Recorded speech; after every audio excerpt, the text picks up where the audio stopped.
Don't show up, don't come out, don't start caring about me now. Walk away, you know how. Don't start caring about me now. Aren't you the guy who tried to hurt me with the word goodbye? Though it took some time to survive you, I'm better on the other side. I'm all good already, so moved on, it's scary. I'm not where you left me at all. So, if you don't wanna see me dancing with somebody, if you wanna believe that anything could stop me, don't show up, don't come out, don't start caring about me now. Walk away, you know how. Don't start caring about me now.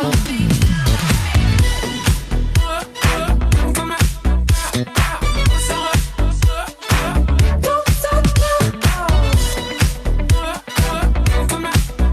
I'm not where you left me at all. So if you don't wanna see me dancing with somebody, if you wanna believe that anything could stop me, don't show up, don't come out, don't stop caring about me now, walk away, you know how, don't stop caring about me now.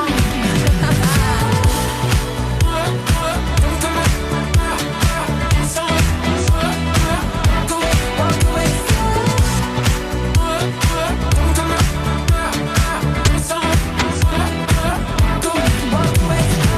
If all of the kings had their queens on the throne, we would pop champagne and raise a toast to all of the queens who are fighting alone. Baby, you're not dancing on your own. Can't live without me, you wanna, but you get na. Think it's funny, but honey, can't run the show on your own.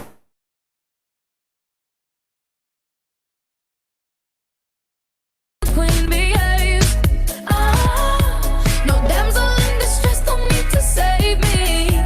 Once I stop breathing fire, you can't tame me. And you might think I'm weak without a sword, but if I had one, it'd be bigger than yours. Hello, everyone. Good evening. My name is Elizabeth Perez, and I'm currently enrolled at the CSUN Masters of Public Health program, and I'm also a researcher for the CSUN Here Center. Thank you so much to everyone for joining us today. And hi, everyone. My name is Graciela Jimenez, and I am also a recent graduate of CSUN with a Master's of Public Health. And I'm also here representing Visión y Compromiso as their volunteer promotora.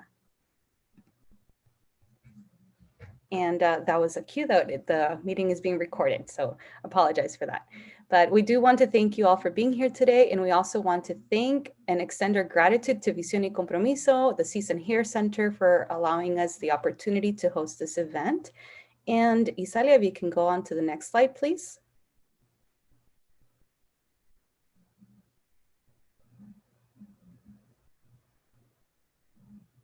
And the next slide, please. So we're very, very lucky to have Dr. Shapiro here with us today, and he is the Medical Director of Health Education and Wellness for Ultimate Health Services, and he's also a great advocate. And on our next slide, we can see that we are also joined here today by Sofia Cante, and she is a 10th grade LAUSD student, a National Hispanic Medical Association, and a member of the LA Trust COVID-19 Youth Task Force. Thank you so much for joining us. We have great speakers with us today, and we do hope that together we can answer your questions and address some of the concerns that you all have. We do hope that by the end of the event today, you'll be able to better understand the biology of COVID-19, learn about the safety of the vaccine, identify Sofia Cante, and she is a 10th grade LAUSD student, a National Hispanic Medical Association, and a member of the LA Trust COVID-19 Youth Task Force. Thank you so much for joining us. We have great speakers with us today, and we do hope that together we can answer your questions and address some of the concerns that you all have. We do hope that by the end of the event today, you'll be able to better understand the biology of COVID-19, learn about the safety of the vaccine, identify Sophia Cante, and she is a 10th grade LAUSD student, a National Hispanic Medical Association. Elizabeth, can you hear me? I'm sorry, I'm having a lot of backfeed. Yes. Were you all hearing that again? Okay. I'm not sure it was just on my end. Okay, so I think now we're good. So we're also hoping that by the end of this event today, we can identify some common myths and conspiracies, as you have all been seeing, that are circulating in social media and on the internet. And we're going to be hearing from a youth leader who is advocating for the health and wellness of her community. We'll also be learning about some reliable resources, ones that you can use to keep you up to date. And we do hope that by the end of this event, you'll be empowered to make an informed decision about getting vaccinated. So if you have any questions for our speakers today, please include them in the comments section. We will be going over those as we go through the event, and we do hope to get them answered. And if you stick around, if you are engaging with us, if you're answering questions on the comments box, then you will be entered into a raffle. We'll be giving away 6 $20 Target gift cards. So please do your part, stay engaged with us, and stay until the end of the event. I see, thank you, Dr. Ian, for your excitement. Yes, I agree, Target gift cards. So without further ado, Elizabeth is going to get us started. Perfect. Thank you so much. If we can go to the next slide. That introduction was amazing. Thank you so much. So as a reminder, please, any questions that you have, include them in the chat. We'll go ahead and kick it off. So our first question is directed to Dr. Shapiro. We want to ask, can you please start off by explaining what happens to our bodies when we come in contact with the COVID-19 virus? Gladly. First of all, thank you so much for this invitation. I'm extremely excited for a couple of things. One, because we were begging for months for something that will be efficient enough to actually save our lives against COVID-19. That was not just measurements that we create barriers like social distancing, washing our hands, our beautiful masks that we love. But right now we have 210 vaccines being created in the entire world. And here in the US, we are extremely lucky that we have 3. We have Moderna, Johnson & Johnson, and Pfizer. And we have heard a lot about this virus. And one of the things that we were worried about the virus is that, the way that it comes in touch with us. What's so special regarding coronaviruses? On reality, we have a lot of coronaviruses, and we had 2 before. Those were SARS and MERS, and we were extremely worried because they actually had a high mortality rate. From every 10 people that got infected, 1 to 3 people were actually dying in a matter of days. And we were very scared when we started hearing about the COVID-19 virus coming to us. And you see in front of you a beautiful way to kind of explain how everything is going. Well, first of all, we all need to reflect in one thing. And if you can put it actually on the chat, that will be awesome. Well, or wherever you are, make sure that we need to understand this for sure. COVID-19 needs us to replicate. Us. We are the culprit of all the COVID in the world. It's us right now. Then why is it so efficient right now? The SARS-CoV-2 virus actually has those little thingies that look like ear. They call it like crowns. I see it more like spiky things, like little bones. And that's kind of the key to enter our body. Our own cells have these keyholes. Then whenever something comes near and they have the same keyhole, it can actually open our cells.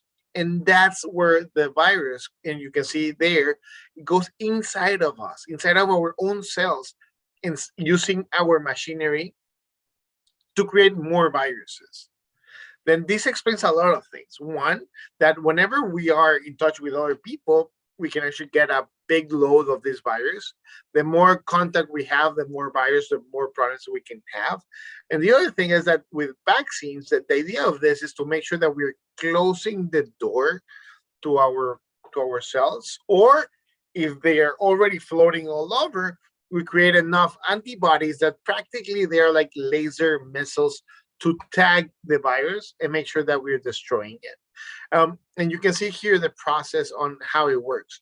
It comes inside of our cell. It actually uses our own body to create our own lipids, our own and everything that we have inside our cells to create even more viruses. And the thing that happens is that a lot of we have on the right side, we have the way that our body starts actually acting against COVID-19. We have practically two things. One is the one that, well, it's kind of the emergency soldiers or white blood cells, and they go and then start attacking. Oh my God, there's something weird. This virus is all over, and they start like sending, sorry, Siri's calling me. You can see, right now, that we have certain special cells that will try to attack the virus and destroy the cell that is actually producing the virus.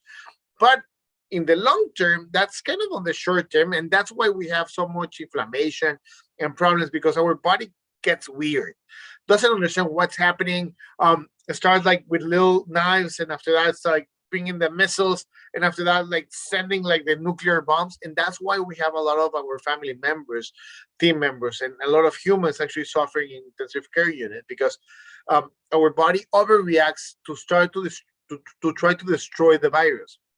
Then on the reaction, it starts creating inflammation. But on the other side, where you see memory B cells and T cells, that's the thing that we want to create. We want to save ourselves from actually getting infected and having that, like lottery system where, most of everybody with COVID-19 will survive. But there's like 20% of people that actually will need some type of medical help. And like 3% of people actually will end up, very, very sick.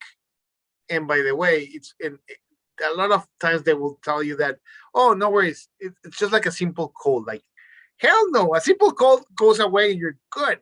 But with COVID-19, we are learning right now there's like long-term effects, like memory loss, arrhythmias, seizures, problems with your liver, problems with your kidneys. There's a lot of people right now that are using chronic oxygen for the long term. Then I think that I carry myself a little bit longer than I used to, but that's kind of the idea that we are the only or machinery that creates more COVID-19, and that's why it's so important for us to shut down the industry, make sure that we get vaccinated, or at least create that space between one human and the other, and we don't give the chance to the virus to replicate. Yeah, well, thank you so much for that detailed response. It really helps everyone just visualize, and with this picture as well. And that really leads us to the next question is if you can just take a couple of minutes and explain to us how the vaccine protects us from that a little better. Gladly. Well, you have two choices right now. What's the objective right now is to create antibodies. And why antibodies? The idea of antibodies are you can get it from two pathways. One, the natural way. You can actually get COVID-19, you get sick, you need to survive. Very important, you need to survive in order to create antibodies. And after survival, on the whole me trying to destroy the virus, you can actually get very sick. You can have problems in your lungs, kidneys, and other things that you will carry the rest of your life. Or you're lucky and you pass through it and you're good. And of course, you have the people that end up in intensive care unit and actually dying. Then you have a lot of steps there. And that's if you actually do the natural route. And that happens with kids, teenagers, young adults, anybody can actually go through that thing. And this process, this virus doesn't distinguish who you love, what language you speak, where you're coming from. It doesn't distinguish. If you're human, it can attack you completely. Then that's why it's so important to try to break the cycle. And with the vaccine, the thing that we're trying to do is actually to create those antibodies, those missile laser guided missiles that will protect our body, and it will create a memory inside of us. And the way that I like to explain it is, it's kind of, you probably have all seen the FBI rosters with the pictures of, the evil people, right?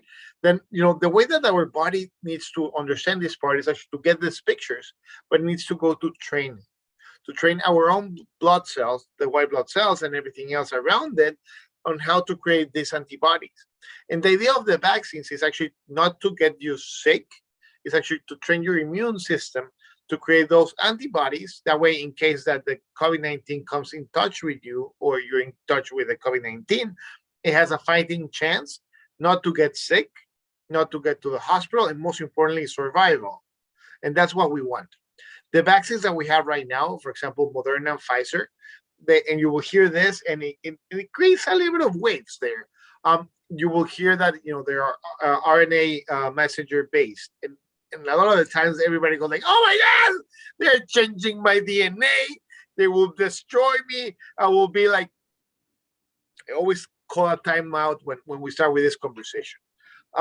The only thing that you see, and especially with this picture, is that it will tell our own cells how to create. It gives like the instruction menu.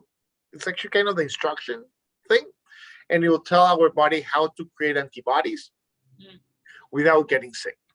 That's the important thing with the RNA messenger.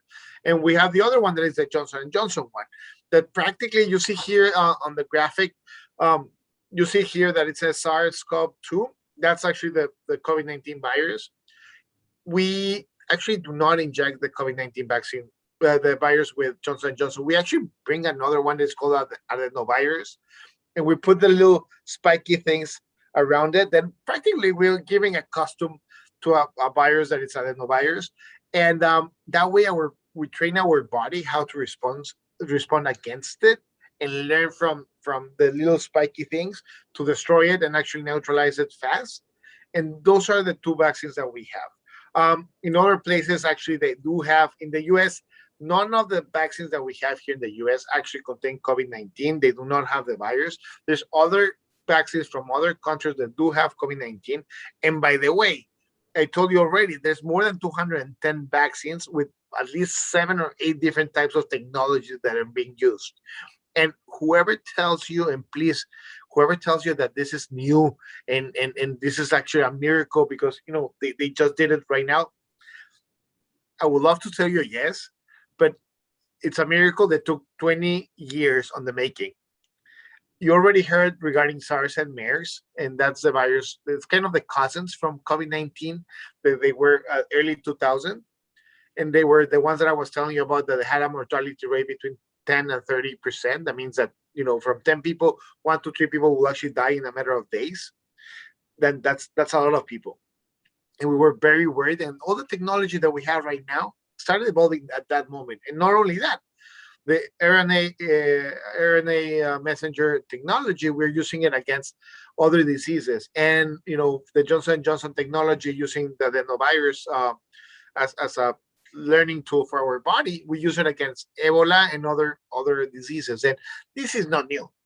The new thing was that everybody was talking to each other, and we got to actually create millions of doses very fast. That's the new thing. Then whoever tells you this is like very rushed and whatever, not true. Yeah, which this is a great lead point to our next question. We wanted to know if you can please go over the process that the vaccines go through testing to make sure that they are safe here in the United States. Gladly. And I'm trying to pin myself on the middle. That way we have the other stuff. But on reality, this is a beautiful part. Whenever, and this is actually for vaccines, medication, everything else, then and there's like three major phases. The first one is, does it work? Like, is it going to harm anybody or not? Then you bring like these healthy females and males that are very strong and healthy, and they don't have absolutely anything, and they go in front and they go and do stuff. And the other way around, that and they're healthy, and you inject them, and you try to figure out what's the dose for them and if there's any side effects. And you have a small group.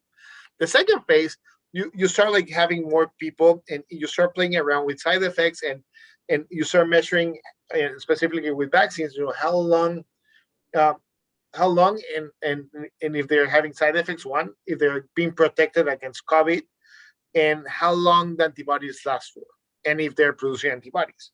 Because we can inject whatever we want, but if the objective is actually to be protected against COVID-19, well, we need to have that protection. And the third phase is when we actually open it for two groups. One is the control group, and the other one is actually the main vaccinated group. Why do we do this? Because the control group, we need to make sure that is this real or not? There's something called the placebo effect. A lot of the vaccines and medications that we use, can actually cure. If you believe in it, there's like a 5 to 10% probability that actually will work. And we have done this with sugar, with water, and actually a lot of people you give that, and you need to make sure that it's not the placebo effect, but it's actually that it's really working for everybody else. Then that's why we have a control group, and that way you can actually measure if it's working. One, if the side effects are similar or not. Then, for example, with Pfizer vaccine, they were injecting another. I think that it was another vaccine, and they were actually measuring, if they had similar side effects and stuff like that. And what they saw on the phase 3 was that people that actually were vaccinated were very protected. Actually, 95%, 94% of people were actually very, very protected, meaning that they were not getting sick, not going to the hospital, not dying. And that's the way that they measured it. A lot of people will tell you, well, it's emergency. It's right now applied and approved for emergency use. And I'm hearing it a lot. And that's true. That's completely true. What's the difference? That they put it on market instead of doing like 6 months of evaluation. They did it with 2 months, and we're in an emergency situation, and that's the way that they did it. Right now, Pfizer, that has more data, they are trying to apply for the complete, full, unrestricted license for it. What's my personal opinion? No other vaccine in the world historically has been with this type of spotlight ever. Between Johnson & Johnson, Pfizer, and Moderna, there were more than 100,000 people that were part of the research. Not even Tylenol, that we call it acetaminophen, or Motrin, that we call ibuprofen, was tested so much, and we use it like water. And I like always to joke a little bit with this, because a lot of people are looking at this, the side effects and everything else, but there's other medications on the market that they never had so many people being tested. Then at least I feel reassured, and especially right now that we have, the Johnson & Johnson vaccine and other stuff, I feel very reassured that we are on the correct pathway to close the door to COVID-19, that it's not just a cold, it's a disease, and it has been hurting our communities a lot. To actually start like pushing away everything that we have against, what we suffer the past year and a half. Then that's kind of it.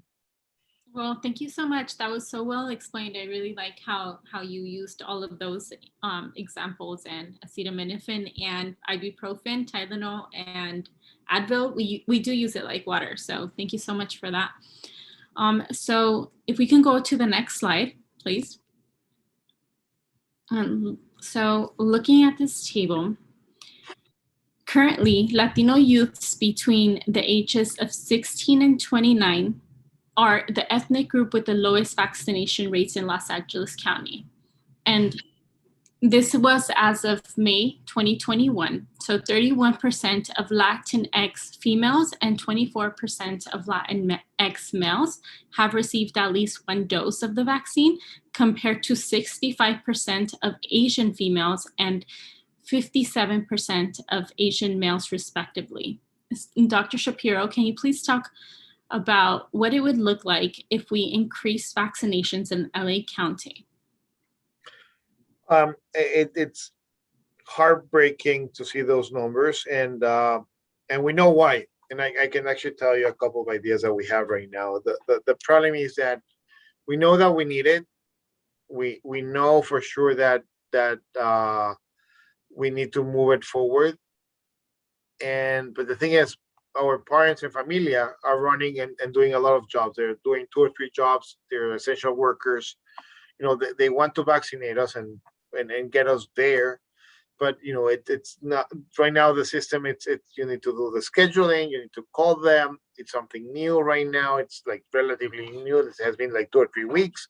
Then there's a lot of things there that are giving us headaches. Then I think those are the things that we're playing. Then right now, a lot of doctors are giving away. There's like a little, and probably I will share that with you afterwards. But there's like a little page where you can actually, the parents can give consent to the kid to get the vaccine without having the father or mother or guardian there. Then that's probably something that can be a game changer. And the other thing is that I do believe that a lot of us at the beginning were afraid. And let me tell you a secret: it's okay to be afraid. It's okay to ask questions. It's amazingly okay to have doubts. And it's amazing importantly to ask why this data is important. Because it's for me, it's for you, it's for everybody else. We're putting a medication in our shoulder and we want to ask why and if we really need it. And that's perfectly okay. And that's why we are here in this conversation. And that's so important to make sure that we are all here together. Then make sure, one, that whenever you have the opportunity, get vaccinated. Right now, we know that it's tough and onwards. Then you can text, you can go to My Turn, and we will actually give you a lot of sites that you can do that part. And it probably will start having even walking clinics for this. Then we have a lot of options for all of us. And let's try to do that part. And let me tell you why we need this. And answering the question how the landscape will look differently with this. They told me at the beginning and at the end of the pandemic, and they're still telling me, Doc, this vaccine, it's awesome. Yes, it is. But why the virus is attacking our communities? Why are we suffering more than other communities? Why are we going more to the hospitals? Why are we not getting vaccinated? The first questions, it's kind of weird, but this is not a miracle what's happening with our community. It's decades of problems that we call social determinants of health. It's where we have problems with toxic stress. And toxic stress is when you have a lot of depression, anxiety. You do not know where you're going to be sleeping, or rent is getting complicated. And the other side, like there's food sources, you get food, but they're not that clean food. It's more on the high calorie part of it. You end up having more diabetes, obesity, and of course, it's when everybody was telling us, you need to stay at home and work from home. I laughed. It's like, there's no way that I can tell any of my patients or myself to stay home and work from home. That doesn't, that's not our reality. And a lot of my patients and family members were having 2 or 3, jobs, and they were going public transportation, and they were bringing a lot of the times COVID-19 because they were essential workers. Then, that's the reality that we are having right now. The question is 2 things. How are we going to finish the problem right now? And I do believe that creating more barriers between us and COVID-19, aka get the vaccine, will actually help us a lot. I got vaccinated for myself, for my family, and for my community for sure. And I'm counting the minutes to start vaccinating my kids. They are below the 12-year threshold, but I'm just hopefully by October they will be on one of those lists. And everything that I'm telling you is important because I would never do it for myself. I would never, get it for myself unless I thought that it was worth it. And it's your choice and the choice that you can portray here. And let me tell you how I did my choice. I am more afraid of what I know about COVID-19 and the disease, rather what I have and the stuff that we're hearing from the vaccines. I have seen, and you probably have seen it too, how our familias are being destroyed, decimated from mental health problems with COVID-19. People that have been severely damaged with COVID-19 and they are suffering the sequels from COVID-19, depression, anxiety. I'm more afraid of that than actually the suffering a little bit of fever, pain, and that stuff. And by the way, and you heard it already, the possibilities of actually getting damaged or having a horrible outcome from a vaccine are even lower than getting struck by a lightning. And I lived in Florida, and I can tell you for sure I have no relatives or friends that have been hit by a lightning, and that's as rare as it can get. And actually, that's why I feel that it's a very safe choice for me and my family to get it. Yes. And one of the audience members is asking a question, and I think it's very relevant. So I'm going to go ahead and read it. My youngest son is 15 and he is afraid of getting the COVID vaccine. What advice do you have for him? First of all, it's okay to be afraid. It's okay to be afraid. We need that. We need to take care of each other. We need to make sure that we are present and sharing absolutely all the information. And the thing that I would recommend is make sure that we create a pathway for the information and a decision-making tree with a pediatrician or their physician. First of all, we need to balance out what's better, because at the end of the day, it's what's better. Is it better to have the disease or the vaccine?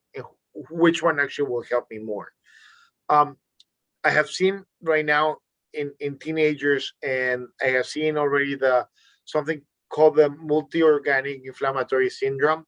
It's practically after surviving COVID-19 2 or 3 weeks, you have an inflammation all over your body. It attacks your heart and other parts of your body. That's the disease. That's the COVID-19 part. I have seen kids ending up, with a lot of headaches, migraines, bone pain, problems with the liver, and other stuff. And with the vaccine, at least with teenagers and teenagers, at this moment, I have not seen any side effects. And of course, with all due respect, I think that we all are allergic to needles. I have never met someone that goes like, "Oh, I like needles." No. Then yes, you have the needle part, and it is what it is.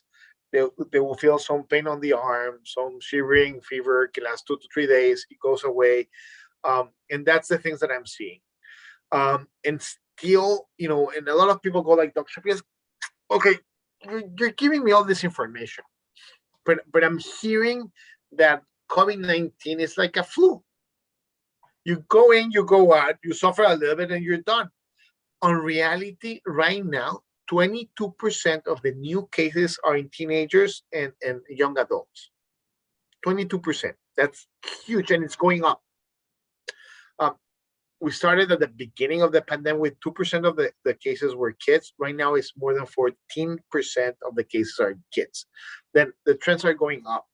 If you see India, what's happening in Mexico and other places around the world, the kids are being affected, especially with the new mutations that we're having.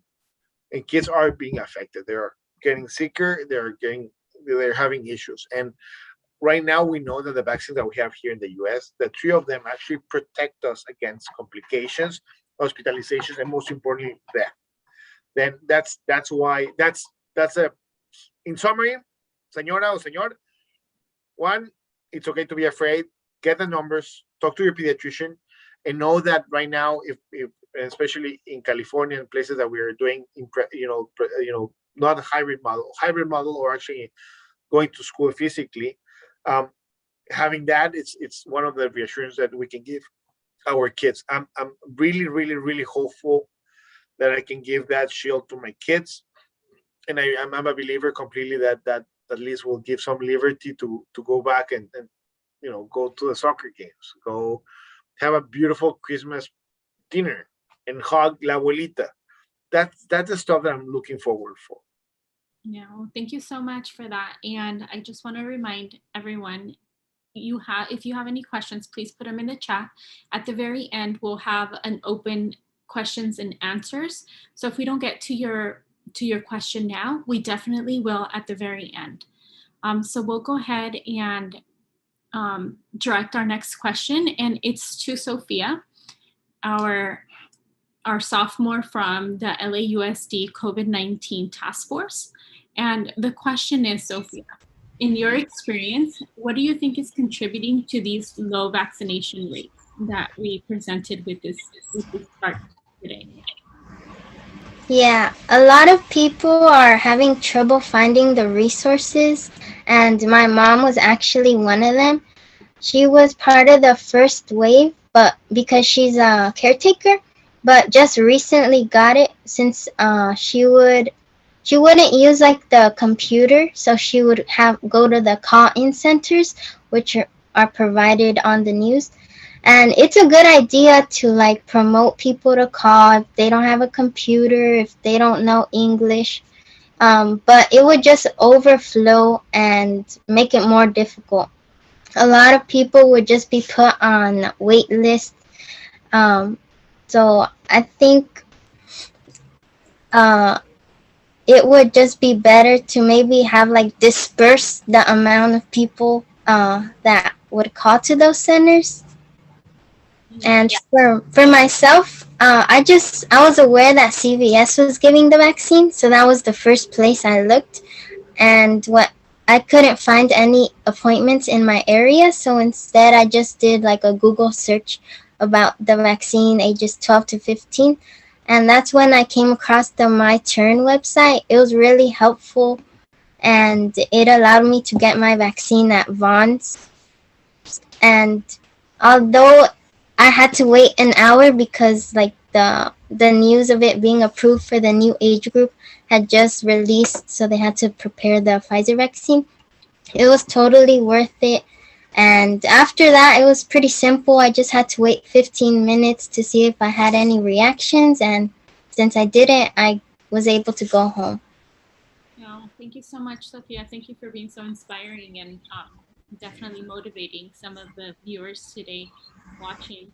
I do think that as a public health professional, as a future public health professional, and I can speak for my colleagues as well, like we're doing everything that we can, including these events, to try to spread awareness and to try to get more youth vaccinated as soon as possible, because it's extremely important. So with that, I just want to remind everyone, if you have any questions, comments, or concerns, please put them in the chat. And with that, I'll go ahead and transfer the platform over to my friend Graciela, where she'll go ahead and take over. Thank you so much, Elizabeth. And so for my part, I want to get us started by watching a viral TikTok video. So if Isalia, if you can please pull that up for us. And I do invite you guys to listen closely to this. Oh my God, did you hear about the vaccine? Yeah, it's finally available. I get to get it next week. I'm so excited. You're planning on taking it? Absolutely. I've been watching death after death after death for months. I'm thrilled to finally have a light at the end of the tunnel. But didn't you hear it could make you infertile? I bet. I've been fighting for reproductive rights forever, and now they're going to give it to me for free? Well, what about how it's going to change your DNA?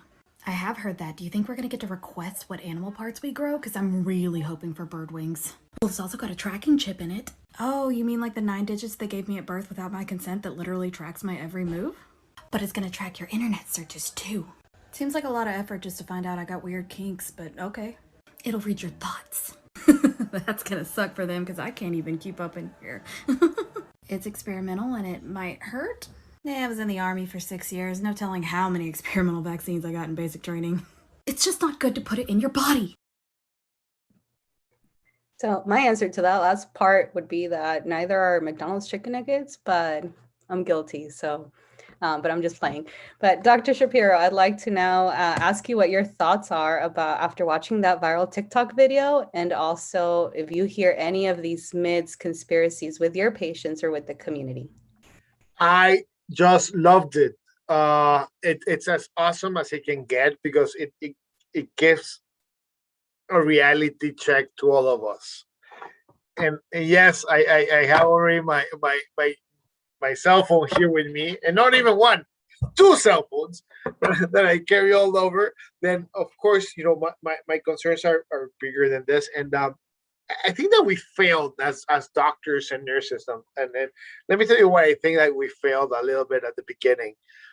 We were very quiet, and we were mixing messages and stuff like that. And what happens when you mix messages? Well, imagine that your dad and your mom are fighting, and at the end of the day, it's like, do whatever you want. Do you want dessert or not?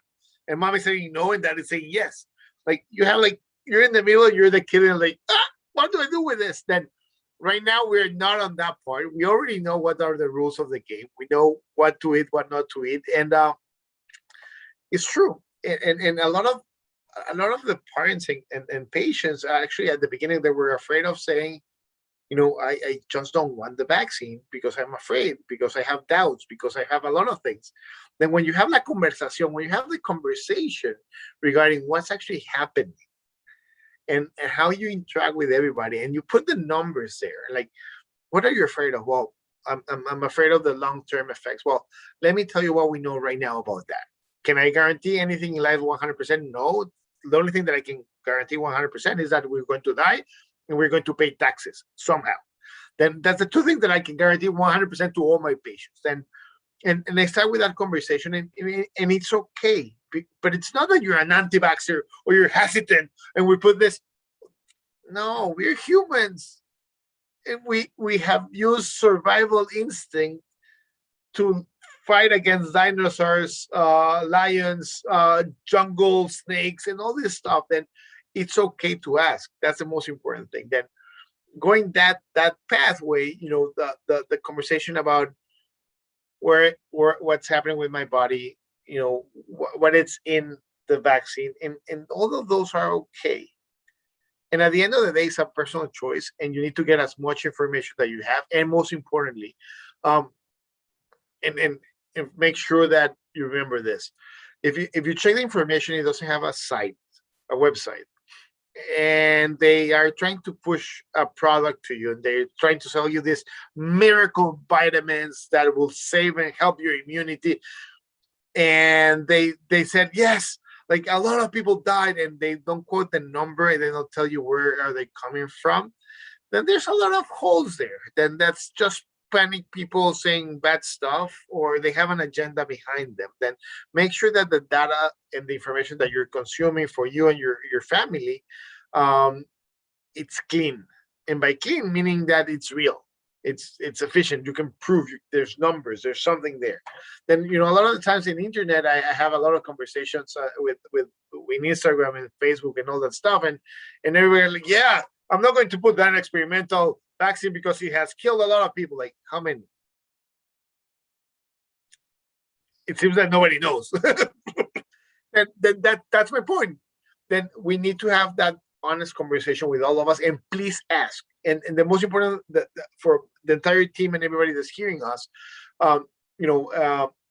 make sure that you ask. And it's not about being there and being conflictive or creating. No, it's if you have a question, make sure that you get an answer, and it needs to be evidence-based from a good resource.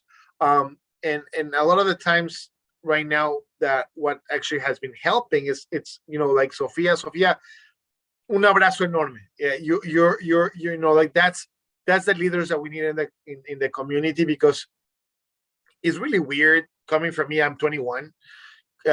When they come and you hear someone that is 21 like me, and I tell you my story why I got vaccinated, and you go like, well, okay, it sounds good.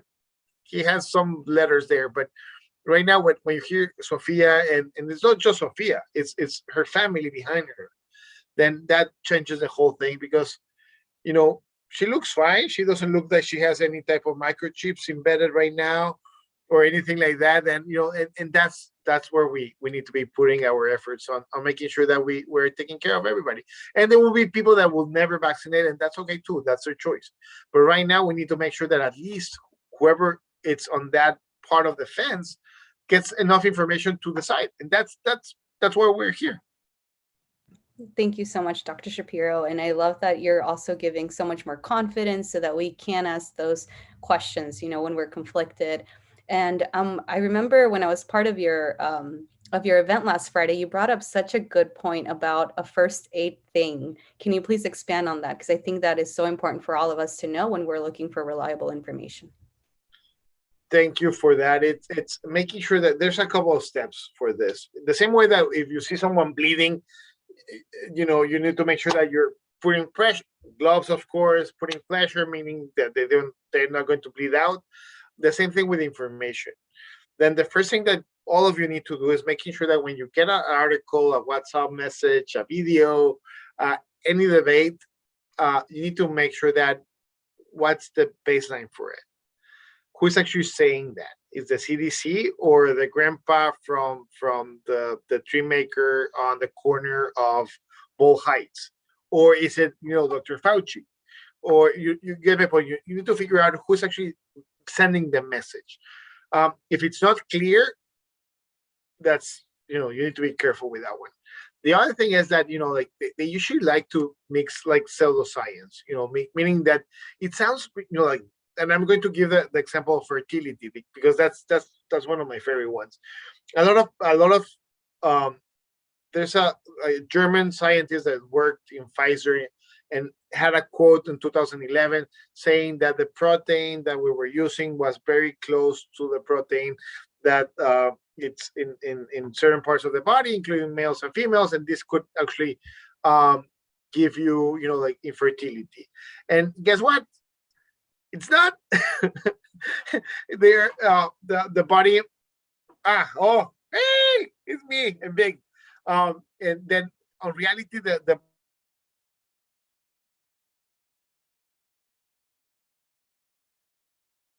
Did we just lose Dr. Shapiro?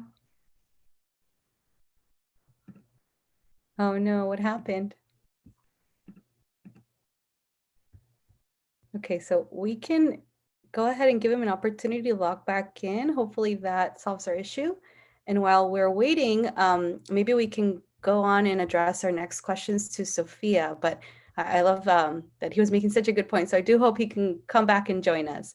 But Sophia, again, thank you so much for being here with us today.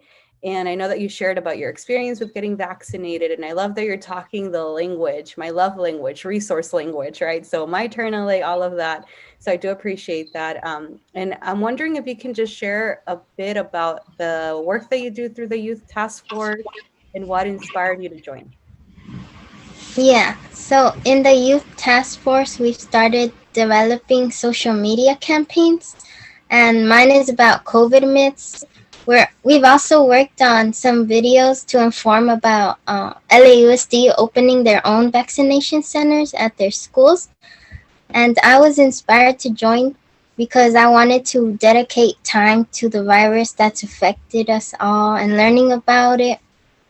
But I also became aware that a lot of people didn't trust the vaccine, possibly because of misinformation and how clickbait is more easily understood than scientific reports that have been proven with studies.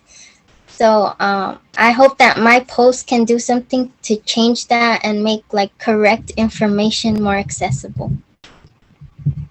Love that. Thank you so much. And I know that at the end, we're going to be sharing some resources as well. We'll be sharing some of the social media where we can follow Sophia and her journey, as well as other Youth Task members. So thank you for bringing that up as well.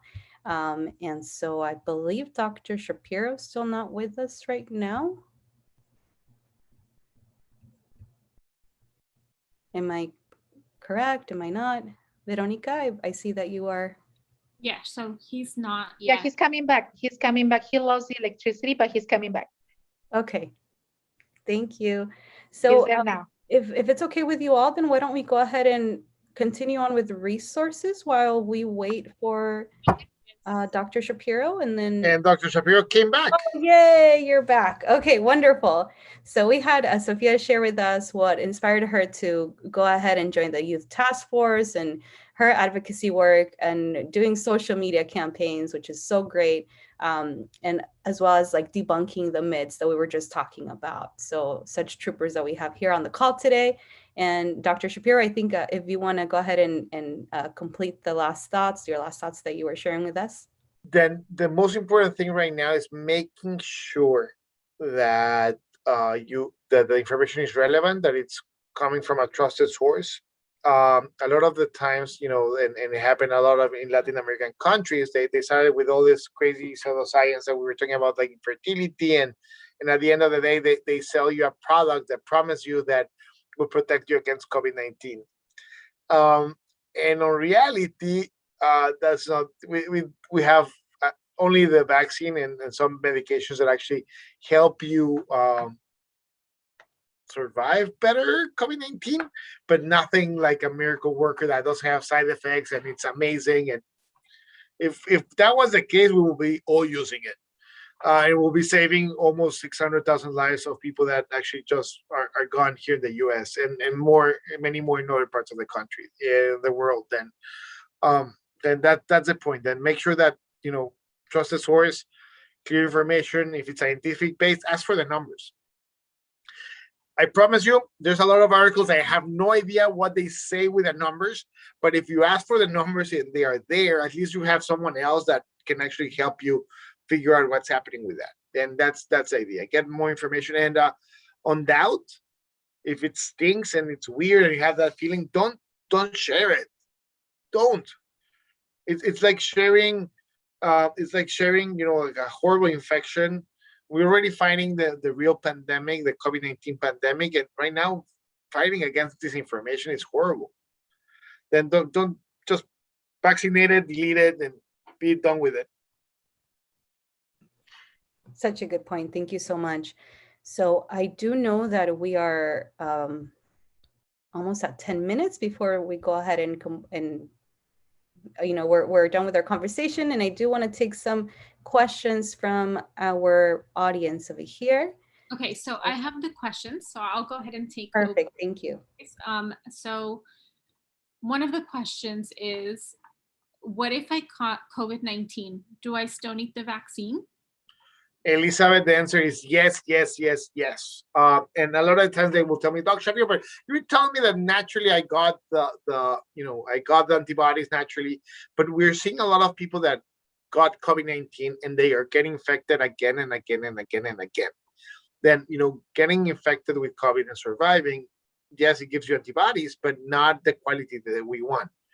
And the other way around, when you get the vaccine, you actually are creating enough antibodies that you're very, very well protected, to the point that most of the people that actually got COVID-19, that are vaccinated, will not get COVID-19. You still have you could, because it's 90-something% effective, but no, the majority do not see a hospital ever. And most importantly, like on the research part of it, the mortality rate is almost nothing. Then that's the things that we want, and we are saving ourselves, our communities, and most importantly, there's a threshold, something that if I get COVID-19, I can start producing viruses and pass it through someone else, even if and theoretically we know if when you get the vaccine it will cover against that. It does cover against that. Then it's less likely that you will actually infect someone else. Then it's all good news. Yeah, well, thank you for that. And this leads to the next question. And the next question is, do we still need to get a vaccine every year? It's a beautiful question. I saw it at the beginning. If we need a booster, we do not know yet. And the things that we're going to be checking are a couple of things. One is how many people are going to get vaccinated right now. That's very important, because that way we will be closing the doors to more infections. The second thing is what's going to happen with the virus. Right now, we know that it's changing. Every time that goes inside of us, it can have three choices. One choice is it changes so much that it stopped working. The second choice is actually it gets more bad. It starts killing more people. It hasn't thanks God it hasn't happened. Or the third thing that it's actually happening is that it can actually understand how to jump from one person to another faster. Then if we have new viruses going around, right, like the one in India, like the one in UK, Australia, South Africa, the one in California, Brazil, there's, if they're changing a lot, we will need to adjust the doses to be protected.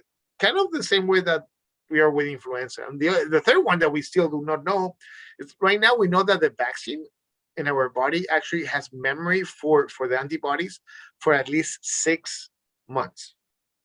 At least 6 months. Then we need to figure out these three things to know if we are going to need one or if not. I think Pfizer, Moderna, they raise their hands and go like, yes, you will need one. But no, wait, let's wait first until the CDC tells us something, the FDA, NIH, and start the conversation. But those are the three conversations that if you start hearing on the news, it's changing a lot. A lot of people are not getting vaccinating. It's hurting us more. Then yes, probably yes, we'll need it. Okay, thank you for that. And I see that it says, how can we reach the homeless population? We are a couple of things. We are going out with mobile units. We're making sure that we are on parks and places of gathering, churches and places that, a lot of our family members and community members that do not have a stable home or housing, we're trying to reach them wherever they are. And that's one of the things. And a lot of them actually do have some type of primary care. Then, linking both are very important. And I have, yeah. That will be it. Perfect, thank you. I see the next one. Seeing the news and all that they broadcast can cast doubt in getting vaccinations. As the recent Johnson & Johnson suspicion, how can we trust the vaccine? It's a beautiful question, and I'm going to answer. This is real, and they almost hit me that day. When we started hearing the Johnson & Johnson stuff, they came to me, Dr. Shapiro, you know what? What do you think? I'm very worried. What do you think about this thing about Johnson & Johnson? It's horrible, right? I told them, no, I'm actually very happy. Dr. Shapiro, you're telling about 15 people that were very hurt and they have thrombosis. No, I'm not happy because that, they were hurt or they have the thrombosis and the clotting and stuff. I'm very happy that the FDA system and the CDC system actually cut 15 cases out of 7 million doses that we gave. Then I was very amazed that, the self-reporting, the doctors reporting, the system was checking. It was weird because it was not above base, everything was working, and I felt very reassured. I think that one of the things that we're seeing with vaccines, especially right now in our lifetime, is that they're so effective and so good that we do not remember a lot of the horrible things that happened before the vaccines. I train and practice in Mexico. Then I saw people dying from meningitis. I saw people dying from whooping cough, from measles, and other stuff that we don't have here in the U.S. And the same thing is happening with COVID-19 vaccines, that we need to figure out, and it's a personal choice, what's better for me and our community, because we need to mix both. For me and my community, I'm more afraid of COVID-19 disease than the potential theoretical thing from the vaccines. One thing, COVID-19 is real. We have seen it. People have died in our community. I work here in East LA, and 1 out of 2 patients of mine actually were in very close contact with COVID-19. It was actually the epicenter of the US and at one point of the world. Then until, we have everything that's horrible that is happening in India.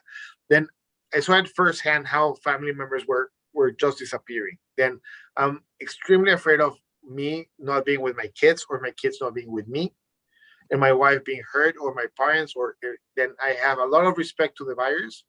And that's why I'm actually getting the vaccine and grabbing that. Can I promise everybody that, we know perfectly well? No, I can walk out of my clinic and get hit by a lightning. It's a potential thing, but the possibility of actually getting hurt by the vaccine are way lower than that. Then at least I feel reassured for that. We do so many other things like driving a car that it's way more riskier than actually getting a vaccine. A lot of people that consume alcohol and do other stuff, that's way riskier, even with suicide, depression, other stuff, than actually getting the vaccine. Then for me, it's all about how do you perceive it and move it forward. Okay. Well, thank you for that. So in relation to what we're talking about, there's actually two really good questions. So I'll start with the first one. I have blood clots.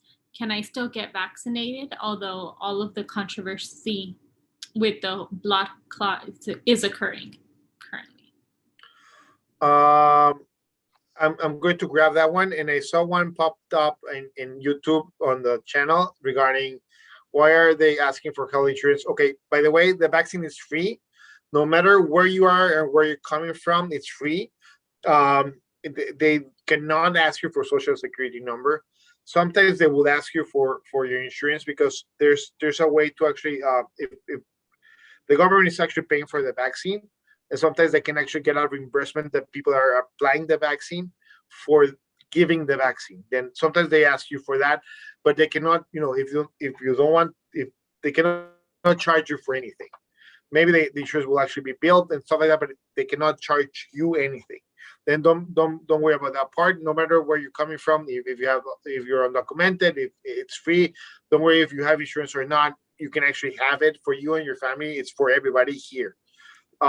Going back to the other question, what was your question? It was, if I have blood clots, can I still get vaccinated? The easy answer is, thanks God we have 3 shots. We have Johnson & Johnson, we have Pfizer, and we have Moderna. Moderna and Pfizer do not have any type of relationship, or they haven't seen any problems like Johnson & Johnson with clotting. Then you have 2 options there that can actually give you some peace of mind. Okay. Well, thank you so much. I hope we answered that question. So now we're going to focus on another. So when are the vaccines for ages 8 and below are going to be available? It's a good question, because everybody's like, Doc, we have for adults right now, we have for teenagers right now. When it's the next part? Probably December. And the thing is, for above 12, it's kind of very easy, because it's kind of the same dose that you're using for adults.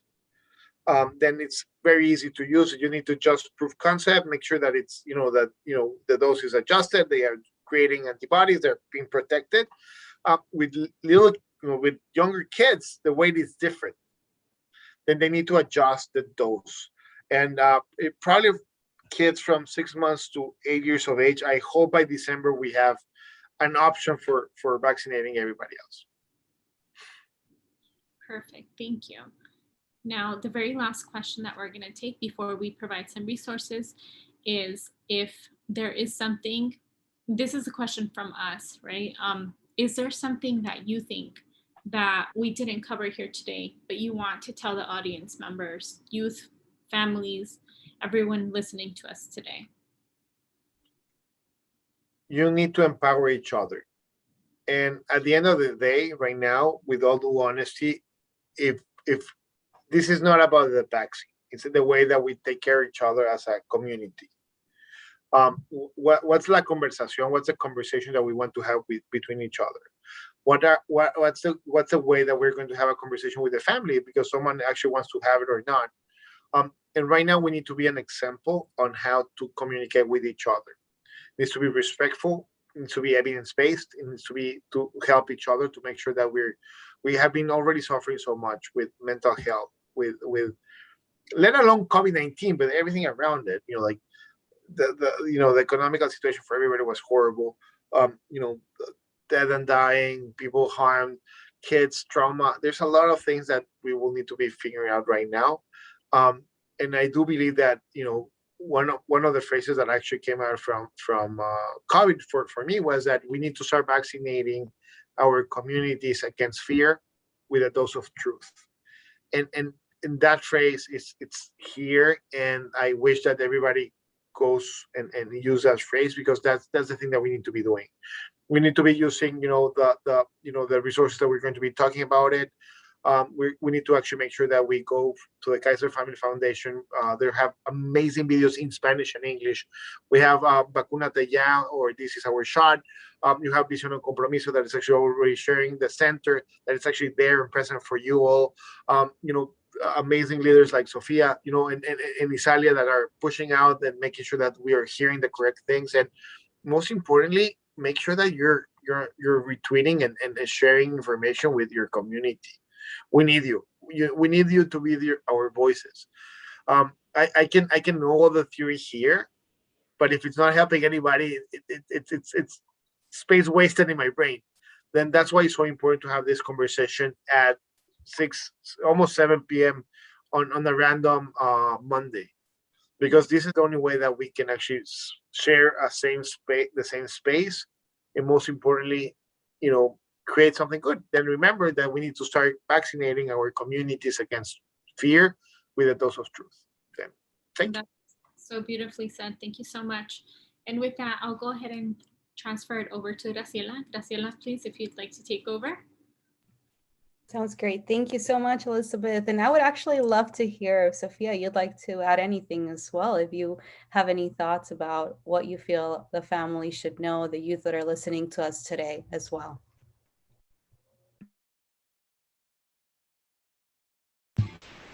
Yeah, I definitely agree that no matter who you are, you should definitely share with the people around you the helpful resources that you found and that have helped you in making the decision to get the vaccine, as long as you're correctly informed.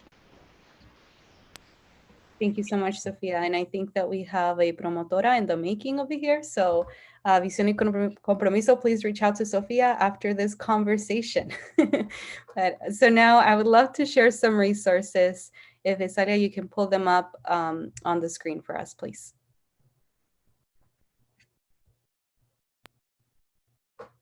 Okay, great. So for resources, as a reminder, the COVID vaccines are available for ages 12 and up. For those that are in between 12 to 17, you can go ahead and get the Pfizer vaccine. So we have included here in our QR code, with a QR code, the Pfizer only sites.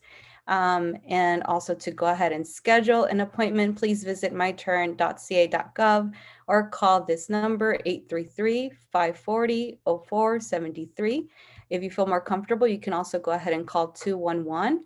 And all you have to do is give them your zip code, and they'll be able to provide you all of these sites that are near to your home. 211 is available in so many different languages, so please feel free and call and get that support that you need. We also have walk-in sites. So if you want to access those, you can go ahead and also use your phone camera to scan the QR code for this walk-in site. As Dr. Shapiro mentioned, they will not be asking you about your immigration status. They won't be asking you if you need any sort of health insurance. All that you have to provide is a picture ID. You have to show proof that you live in the LA County or that you work in the LA County. He did mention also that he can provide with, he can share with us that form that you will need if you are underage, that will provide that consent to get vaccinated. And in our next page, if you can switch the slide, please, Isalia. We are aware also that we were not able to cover all of the questions today, but if you want to go ahead and look at some more questions and some answers, LA County Department of Public Health has put up this really nice and comprehensive list of these questions and answers. You can access them using this QR code. And also Dr. Shapiro mentioned that he is a part of this La Conversación, the conversation with Ultimate, also with, I can actually share some information here. And I would love, Dr. Shapiro, if you're still here with us, if you can include any additional information on what your what this is all about. So the Greater Than COVID resources, for those that would prefer to see some videos with some doctors, some promotores, nurses that are answering these frequently asked questions, you can go ahead and access them through this YouTube. And these are just frequently asked questions video series. And they are also offered in English and in Spanish. Did I miss anything, Dr. Shapiro? No, I would recommend if that you check Vacúnate Ya, Instagram, Twitter. This is our shot. That's kind of our brother, our English brother. The other one is Kaiser Family Foundation. That the Greater Than COVID, they have amazing resources, and I had fun doing a couple of videos there.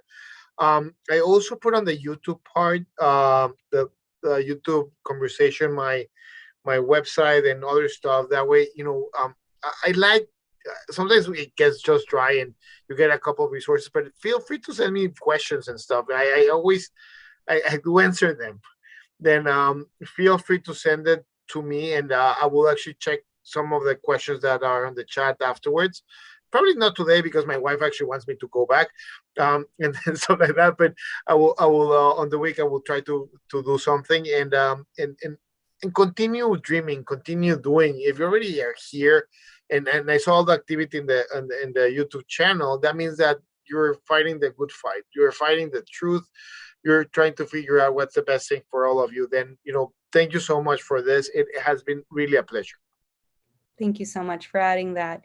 And please stay connected with us. We have Visión y Compromiso on social media. We have the CSUN Here Center. We also have the COVID_19 Youth Task Force.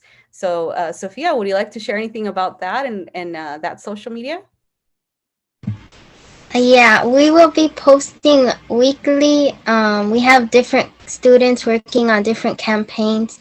So, yeah, keep updated for more information. Wonderful, thank you. And that concludes my section of the resources. I'll go ahead and hand it over to Elizabeth now. Perfect. Thank you so much to all our panelists. We have reached the end of our presentation. We want to say a big thank you to Sophia, Dr. Shapiro, for joining us today. And finally, thank you so much, Visión y Compromiso, CSUN Here Center, for making this happen. It's been a true honor. Oh, and last thing, we will be reaching out to the winners of the raffle. So stay tuned for that. Have a great evening and take good care. Thank you, everyone. Take good care.